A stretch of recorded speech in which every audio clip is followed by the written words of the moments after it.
एक संत थे,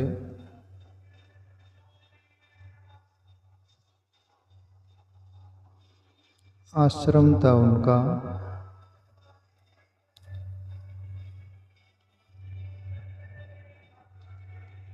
आश्रम में नियम था उनका कि वो शिक्षा दीक्षा उनके अपने अंदाज में देते थे।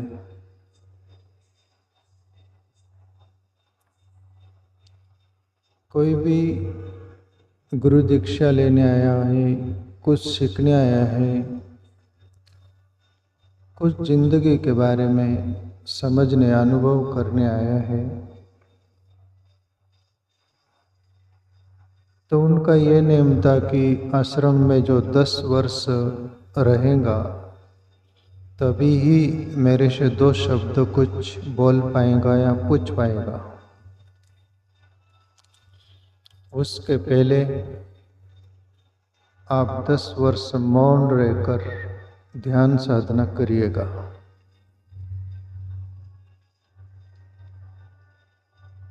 मैं कौन हूँ उसको जानने का प्रयास करिएगा। और सद्गुरु ध्यान की विधि देते थे और भी खुद मौन रहते थे, इशारों में काम चलता था, ऐसा रहते थे। और कभी भी प्यारे मित्रों, आध्यात्मिक जो संत होता है, व्यक्ति होता है, वो बहुत सूक्ष्म होता है।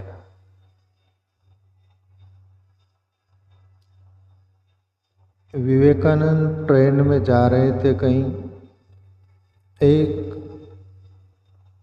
डिब्बा पटरी से उतरने के लिए वो हो रहा है और विवेकानंद स्वामी जंजीर खींच दी ट्रेन में और गाड़ी रुक गई। चेक करते कि किसने जंजीर खींची, विवेकानंद स्वामी बैठे थे वहाँ, उनसे पूछा गया, वहीं जंजीर खींची हुई थी। बोले आपने जंजीर खींची? बोले हाँ। बोले आपने जंजीर क्यों खींची? बोले एक डब्बा पटरी से उतरने के कगार पर है, इसलिए खींचा। तो आपको कैसे पता चला? विवेकानंद ध्यानी व्यक्ति थे और रिदम पता चल गई। जो रिदम से गाड़ी ट्रैक पर चल रही थी, वो पटरी पर बदल गया। बोले आवाज से मुझे पता चल गया। देखा तो सच में वो डब्बा पटरी से नीचे उतरने के कगार पर उस अंदाज में है। विवेकानंद स्वामी को ये बात कैसे पता चली? और ध्यानी थे इसलिए। तो ध्यानी व्यक्ति प्यारे मित्रों, उनका जीवन बोलना, चलना, खाना, पीना, रहना, देखना, बात करना, हर बात शांति प्रिय साइलेंस होती है। तो वो जो सद्गुरु थे, वो ध्यानी थे और खुद ब खुद मौन अवस्था में रहते थे। और ऐसे साधकों के लिए नेम रख रखे थे। तो एक साधक आता है, बोलता है गुरुदेव मुझे दीक्षा शिक्षा चाहिए। उसको बोले कि आश्रम में 10 वर्ष मौन रहो और फिर 10 साल बाद मेरे से 2 शब्द आप पूछ सकोगे। ध्यान की विधि दे दी, ध्यान करो, आत्मचिंतन में रत रहो, मैं कौन हूँ उसको जानने में लग जाओ। भूख लगे खाना खाना, प्यास लगे पानी पीना, नींद आए सो जाना, कोई शिकायत फरियाद नहीं, कोई किससे लेना देना नहीं, मैं कौन हूँ उसको जानना है। ये सद्गुरु विधि दे देते थे। 10 साल बीते, गुरुजी बैठे हैं अपने कुटिया में, वो व्यक्ति साधक आता है, 2 शब्द पूछना है।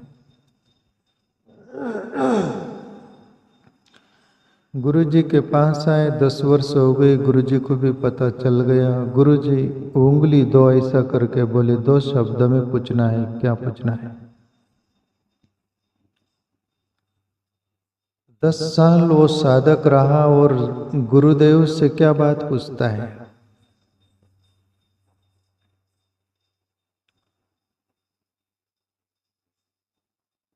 खाना गंदा, हो गई बात खत्म। गुरुजी सिर हिला दिए, उत्तर नहीं दिए। और 10 साल बीते और साधक और आता है गुरुजी से बोलने के लिए 2 शब्द, और ये बोलता है कि बिस्तर कड़क है। 20 साल बीत गए और 10 साल, गुरुजी कोई जवाब नहीं दिए।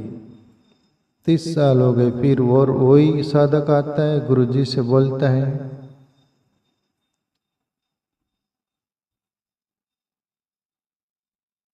आप तय कर लिया था वो साधक कि आप रहना नहीं है, इसलिए इस अंदाज में बोला अपन नहीं रहेंगे आश्रम में। ऐसा 2 ही शब्दों में वो नहीं जमेगा। और कहते हैं कि गुरुजी समझ गए और उसको आश्रम से जाने के लिए, विदा होने के लिए आदेश दे दिए कि आप जा सकते हो। आप जरा इस पर सोचिए, जो 30 वर्ष रहकर जिसको फर्क नहीं गिरा, वो क्या गुरु का ज्ञान लेगा, वो क्या बोध लेगा।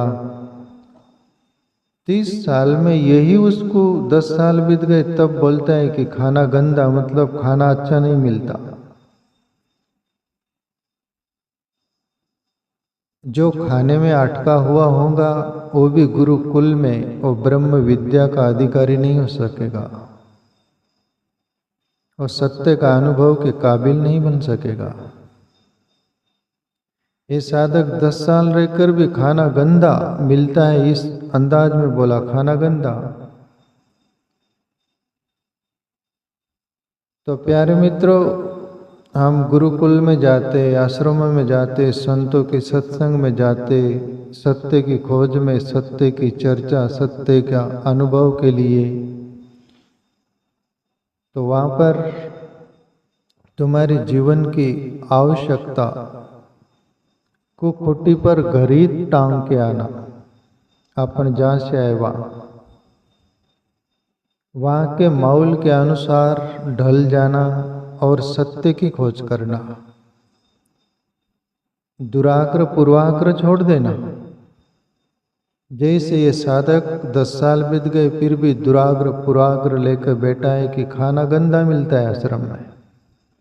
गुरुजी सोचे जिसको 10 साल में खाना का ही पड़ी है, इसलिए गुरुजी उत्तर नहीं दिए थे। और 10 साल बीत गए तब बोलते हैं कि बिस्तर कड़क, सोने के लिए गादी नहीं है बोल रहे हो, चटाई जैसा होगा, आसन जैसा। जिसको खाने की सोने की ही पड़ी, 30 साल बीत गए तब सीधा बोल देता फाया नहीं कि अपना नहीं जमेगा। गुरुजी विदा कर दिए। प्यारे मित्रों,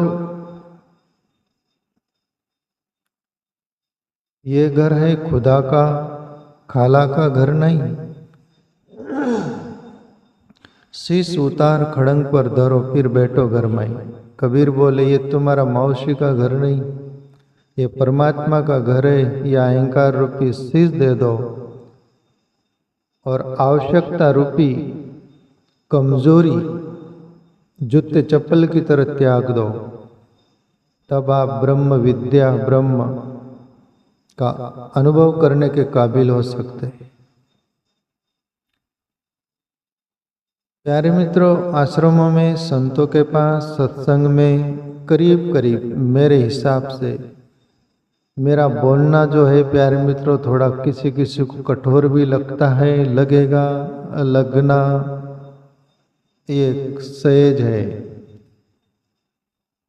कभी भी सर्जन जो होता है ना वो सर्जरी करता है, वो मलेरिया डॉक्टर नहीं होता, गोली औषधि देकर तुमको रपा दप्पा कर दे, अंदर बीमारी बढ़ते रहे, वह नहीं। जो सच्चा आदमी होगा मुंह पर कठोर कड़क बोलेगा, दूसरे को बुरा भी लगेगा।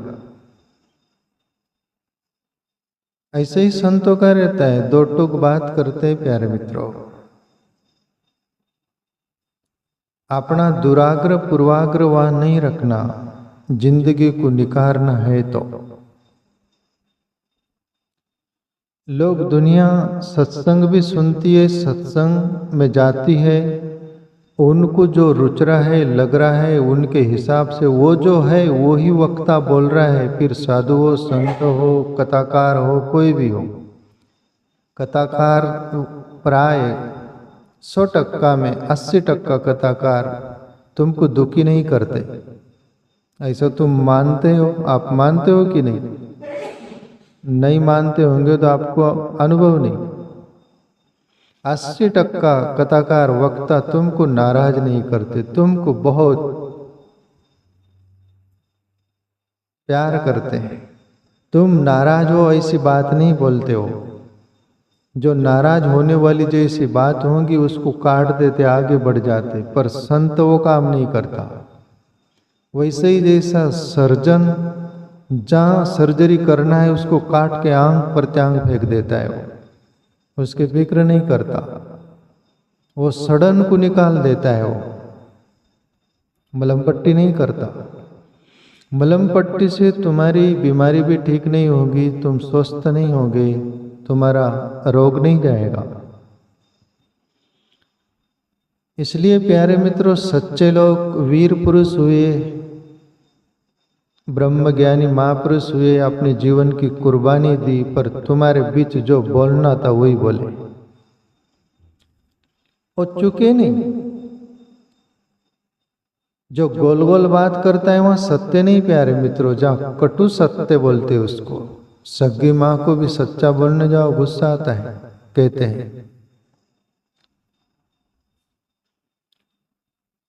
तो सत्संग में भी जाएंगे, अपने को जो लग रहा है वो बराबर, महाराज अच्छा, कथाकार अच्छा, अमुक ढमुक ये सब ठीक, और हमारे हिसाब के बाद रंग नंबर जैसा लग रहा है वैसा, तो महाराज में कोई दम खम नहीं।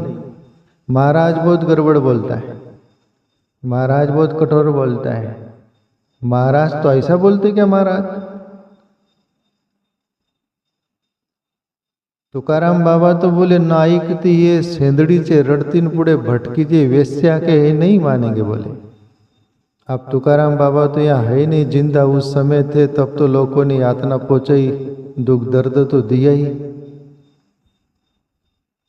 पर अभी मैं आपको बोलूंगी, आप नहीं सुनेंगे, वेश्या के हो तो आप कल से आना बंद हो जाओगे। जाओ उधर बाहर में सत्संग, बाहर में नहीं चुल्ले में। पर मैं ऐसा बोलूंगा नहीं, व्यर्थ नहीं बोलूंगा।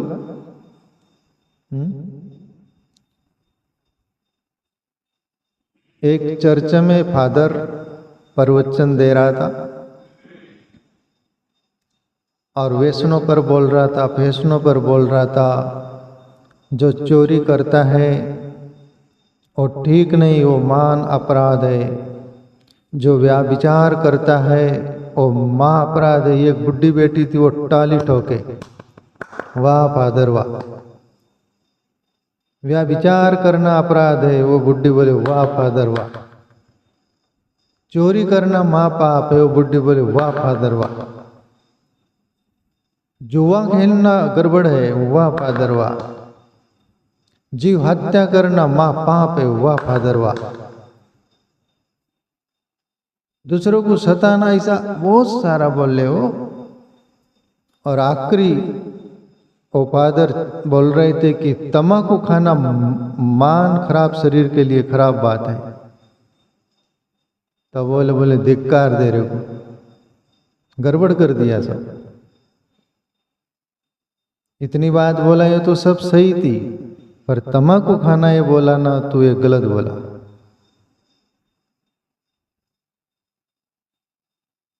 तो वो फादर बोला, तेरे को ये बुरा क्यों लगा? बोले मैं तम्बाकू खाती हूँ। जो तुम करते हो वो यदि बोला जाए तो यानी कि तुम्हारे खिलाफ जो हो जाए ना, और ठीक नहीं।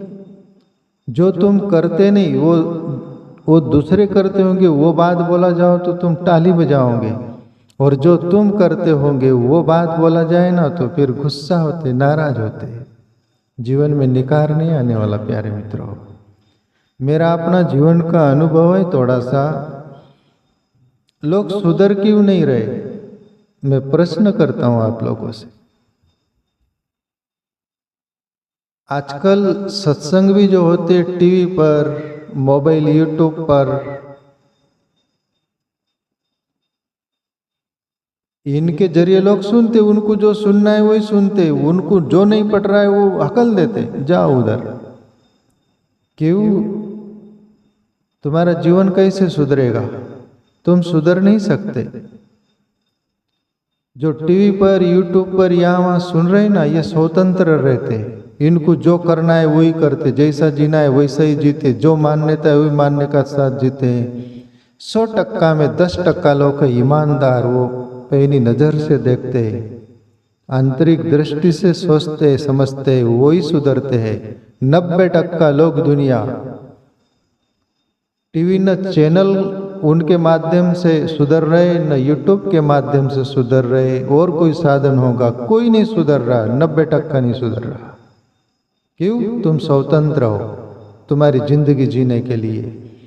पहले सुधर जाते थे। परीक्षित सुखदेव मुनि के पास 7 दिन बैठता है, मुक्त हो जाता है। क्यों? सुनने के लिए ही सुना था, करने के लिए ही किया था, पूरे प्राण से। केवल फूलों से प्यार नहीं किया था, कांटों से भी किया था। अभी 7 दिन में कितनी बात हुई होंगी। परीक्षित पूरी बात आत्मसात करके जीवन निखार लिया। सत्संग प्रैक्टिकली संतों के सामने, ऋषि मुनियों के सामने बैठकर जो हुआ है वह निखार जरूर आया है प्यारे मित्रों। आजकल सत्संग भी सस्ता हो गया कि नहीं? बहुत सस्ता हो गया। अरे सत्संग में कौन जाएगा, कौन सुनेगा? घर बैठे मोबाइल में, टीवी में सुन लेना। अरे जो सुनना है, जब सुनना है सुनना, जितना सुनना है उतना हकल देना। क्या है, अपन स्वतंत्र। तुम सुधरोगे? तुमको गारंटी है क्या? मुझे नहीं गारंटी। 90% लोग नहीं सुधर सकते। 10% की मैं गारंटी लेता हूं, जो इशारे से समझने वाले लोग। 90% लोग कमजोरी निकालते सामने वाले, जैसे वो सामने वाला वक्ता से ज्यादा वो होशियार है। होशियार है तो वहां क्यों सड़ रहे तुम? ए दोस्तों, औकार में क्यों पड़े? बदबू आ रही तुम में से। तुम्हारा जीवन निकरा क्यों नहीं? यदि तुमको सब कुछ समझता है तो तुम वक्ता बन जाओ ना, तुम लोगों को ज्ञान सुनाओ ना। तुमने यदि जीवन को क्रांतिकारी बनाया है, कुछ गढ़ा है, कुछ पाया है, तो तुमको कौन रोका? पर कुच्चर दाने, दूसरों में कमी निकालना। खुद में बहुत सारी कमियां है, वो नहीं देखना, दूसरों की कमी देखना। जीवन सुधरेगा क्या प्यारे मित्रों?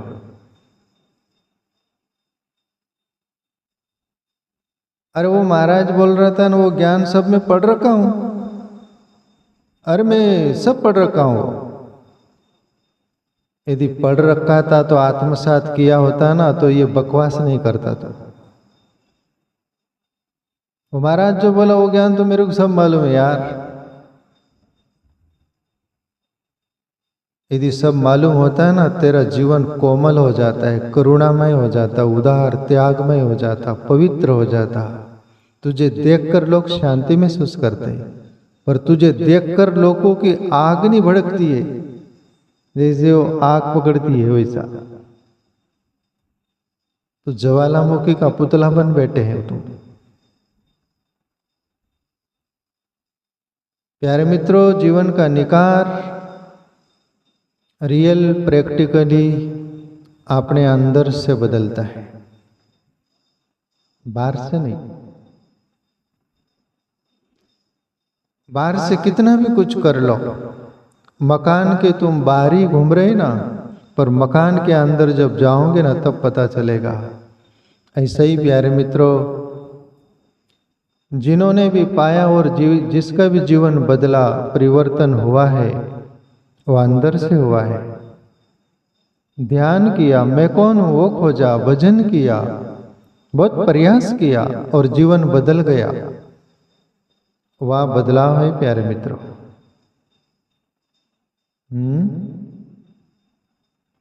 एक बाप रोज कथा सुनने जाता, शास्त्रों की कथा, भागवत, रामायण, गीता, जो भी होगा कोई भी शास्त्र रोज सुनने जाता।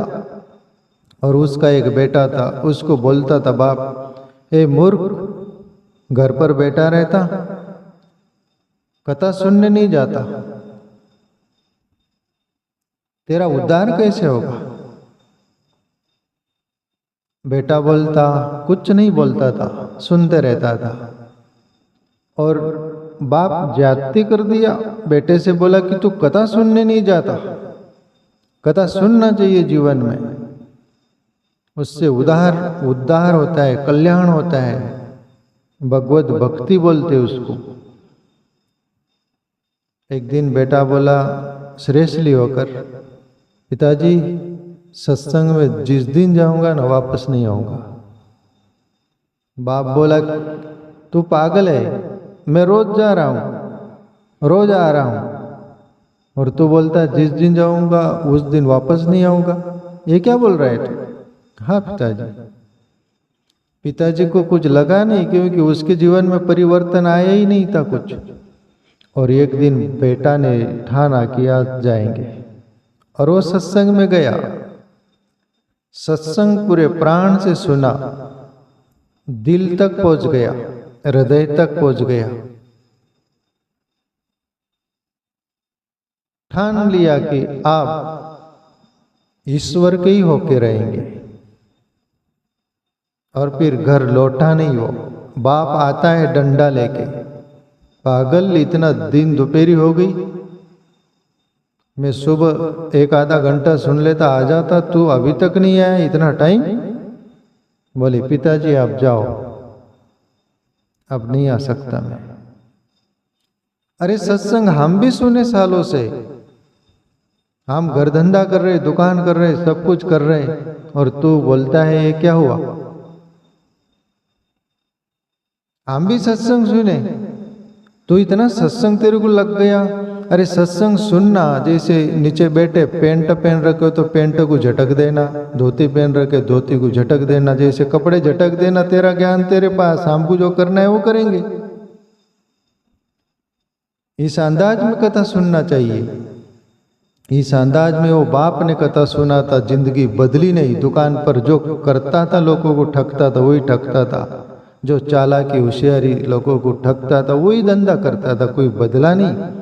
पर पूरे प्राण से बेटे ने सुना, जिंदगी बदल गई। तो ऐसे जिंदगी प्यारे मित्रों, पूरे प्राण से हम सुनेंगे तो बदलेंगी, अदर पदर सुनेंगे तो जिंदगी बदलेंगी नहीं, और तुम फिर दोष संतों को दोगे।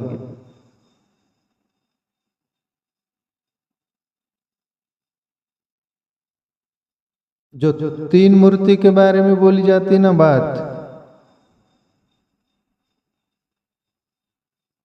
एक मूर्तिकार था, तीन मूर्ति बनाया,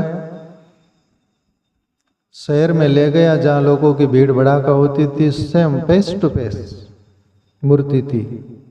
तीनों के चेहरे एक, हाइट एक ही अंदाज में, प्राइस एक थी। वहां से राजा निकल रहा था। राजा सोचा मूर्ति तो भारी है, क्या कीमत है।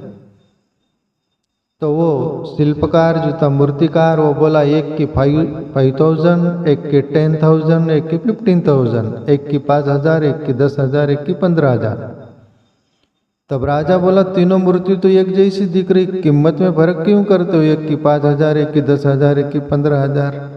तब वो शिल्पकार मूर्तिकार जो बोला, हाँ बोले फर्क तो है। बोले क्या फर्क है, इसमें राज क्या? वो शिल्पकार मूर्तिकार बोला, राज ये है 5,000 की वो मूर्ति है जिसके एक कान से छेद है तो एक कान से छेद है। बोले इधर से डालो तो इधर निकल जाता है, उसमें रहता नहीं। बोले इसलिए उसकी कीमत 5,000। दूसरी मूर्ति की कीमत 10,000 है। बोले उसका 2 छेद है। बोले उसकी भी 2 छेद है, कान से तो मुंह से, कान में डालो मुंह में से निकाल जाता है, इसलिए उसकी 10,000। और तीसरी मूर्ति का 15,000 कैसे? तो बोले उसका एक ही छेद है, कान से तो हृदय तक अंदर जाता है, बाहर कहीं निकलता नहीं, इसलिए उसकी 15,000 कीमत। वहाँ कहानी खत्म होती है, पर ये जिंदगी के लिए ऐसे 3 प्रकार के लोग हैं। एक ये कान से सुनते, ये कान से निकाल देते। त्रमक वही था एक, वो बोलता था, अरे बाबा को जो बोलना है वो बोलने दो यार, अपने को जो करना है वो करो। बाबा का काम है बोलना, अपना काम है करना। फर्क गिरा के उस पर। तो ऐसे इस कान से सुने, इस कान से निकाल देने वाले का जीवन बदलता नहीं। कोई कान से सुन लिया, मुंह से निकाल दिया, पर जीवन में लिया नहीं, उसका भी जीवन वो ठीक है। 10,000 कीमत वो थोड़ा ठीक है भाई, अच्छा सुना, अच्छी लगी उसको, दिल को छुई बात तो किसको बोला, वो कुछ 5,000 ज्यादा है उसके, वो 5,000 वाले से। तीसरा वो है कान से सुना तो हृदय तक गया, फिर जीवन बदल गया। तो प्यारे मित्रों, ऐसे 15,000 की मूर्ति वाला यदि हमारा जीवन होगा तो हम इशारे में समझ जाएंगे और जीवन को बदल देंगे। इसलिए प्रैक्टिकली जीवन जियो। और मैं आपसे रिक्वेस्ट करूं, प्रार्थना, कभी भी केवल आप लोग सुन रहे इतने ही नहीं, ये बहुत दुनिया सुनेगी इसको। जिंदगी में प्यारे मित्रों, दूसरों की कमी मत देखना। ये सत्संग को मैं आखिरी तुमको बोल रहा हूं, जिंदगी में दूसरों की कमी मत देखना। देखना हो तो अपनी कमी देखना। दूसरों की कमी देखने में तुम्हारा भला नहीं होगा, तुम्हारा बिगड़ेगा, तुम्हारी हानि होगी। खुद की कमी देखोगे तो खुद का जीवन निखरेगा। दादर दादर, दूसरा दूसरा होता है, हम होते हैं। तो प्यारे मित्रों, जीवन बदल जाएगा। कुच्चर दाने की तरह मत जियो। वो एक दाना होता है ना कुच्चर, कुकर में डाल दो तो भी नहीं पकता, भैंस डोर खा जाए, तुम भी खा जाओ तो भी संडास के द्वारा, लेटरिन के द्वारा वैसे ही निकलता है वो। तो वैसा कुच्चर जीवन न रखते हुए सीधा सिंपल और अपने तरफ ख्याल दो। ध्यान करते रहो, भजन करते रहो, एक वैराग्य त्याग पूर्ण, करुणा पूर्ण जीवन जियो प्यारे मित्रों।